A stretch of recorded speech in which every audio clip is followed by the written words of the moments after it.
Hello, my lovely viewers. I'm here to teach about scripture. Yeah.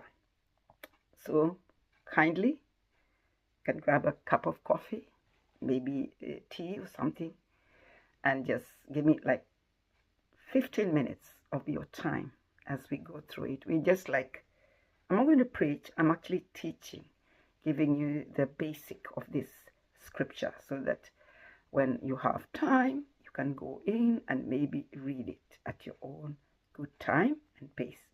So thank you very much, and I'll start straight away. Now, we're going to talk about the book of Mark. But first, before we start, now a gospel is a different kind of literature. We're talking about the gospels literature. It's not a biography, not a history. It's a news bulletin. And really, the Bible is a big newspaper. Yeah, it's news that is amazing, and the Bible has changed the world, and we are very much aware of it. Now, let me go through the stages that the four Gospels develop. Yeah, and do you know why we have four Gospels?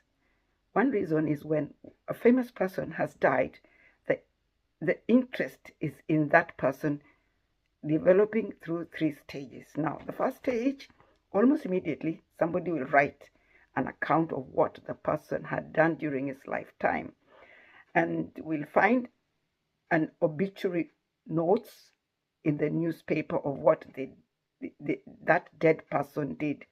It will develop by a phase two of what that person did and said, and they collect his speeches, his letters. Then the interest moves to phase three. And here we write a different kind of biography. And in this biography, they write in depth about the man, what made him tick, what was he like, what was his character, how was his temperament, and what motivated him, and what was he like. Now, interesting enough, these four Gospels fit exactly into this pattern.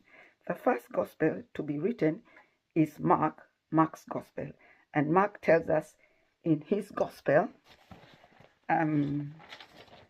what Jesus did. So in Mark's Gospel, Jesus is all the time in action and is always on the move. Matthew and Luke comes along much later on.